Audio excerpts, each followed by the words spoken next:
BlackRock and other wealth fund managers suddenly stop buying single-family homes, does that fix the housing crisis?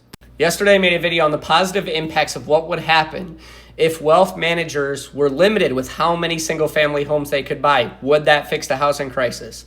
If you didn't get a chance to go watch that video, go watch it now. Now we're going to talk about some of the cons of what would happen if they were capped at how many houses they could buy.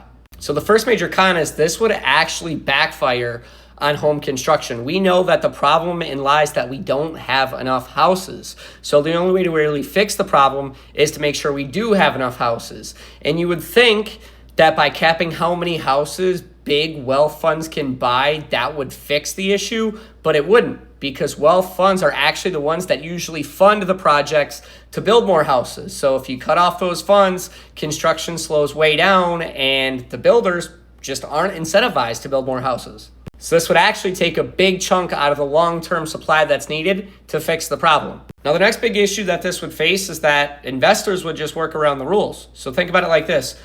If you're capped at how many houses you can own as a wealth manager or an investor, we'll just say it's a percentage of the money that you generate in revenue can be brought in from rental properties. Well, as an investor, I'll just create multiple companies.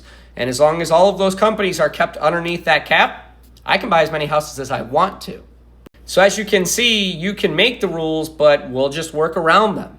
The next big issue is that institutional ownership of property is said to be one of the main problems for why we're having the housing crisis right now.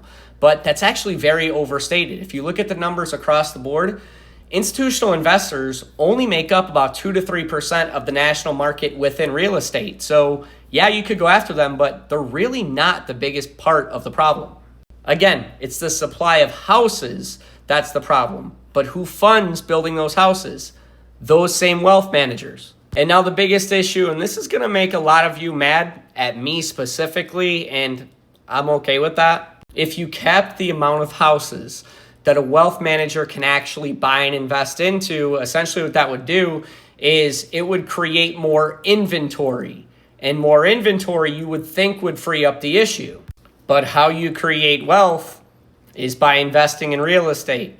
So small investors like, say, me would jump at the opportunity to get houses a lot cheaper than they were, say, 5 years ago. And guess what I'm going to do with them?